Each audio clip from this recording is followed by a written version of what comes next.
ಮೈಸೂರಲ್ಲಿ ಪ್ರಧಾನಿ ಮೋದಿ ಅಬ್ಬರ ವಿವೇಕ ಸ್ಮಾರಕ ಉದ್ಘಾಟನೆ, ರಾಮಕೃಷ್ಣ ಆಶ್ರಮದಲ್ಲಿ ಧ್ಯಾನ. ಕನ್ನಡದಲ್ಲೇ ಭಾಷಣ ಮಾಡಿದ ಪ್ರಧಾನಿ ಮೋದಿ.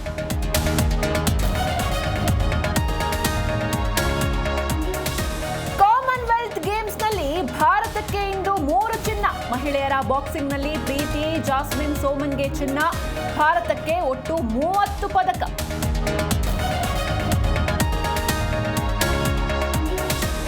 ರೀಲ್ಸ್ನಲ್ಲಿ ಯುವತಿ ಗನ್ ಹಿಡಿದು ಹುಚ್ಚಾಟ, ಕಾಮೆಂಟ್ಸ್ ಮಾಡಿದವರಿಗೆ ಗನ್ ತೋರಿಸಿ ಬೆದರಿಕೆ. ಠಾಣೆಗೆ ಕರೆದು ಯುವತಿಗೆ ವಾರ್ನ್ ಮಾಡಿದ ಪೊಲೀಸರು.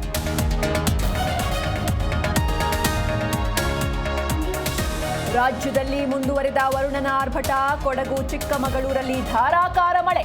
ಹಾರಂಗಿ ಜಲಾಶಯದಿಂದ ಅಪಾರ ನೀರು ಹೊರಕ್ಕೆ.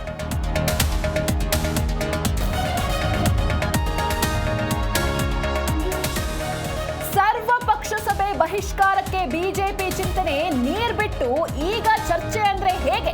ಕಾವೇರಿ ವಿಚಾರದಲ್ಲಿ ಸರ್ಕಾರ ವಿಫಲ ಅಂತ ಕೇಸರಿ ಪಡೆ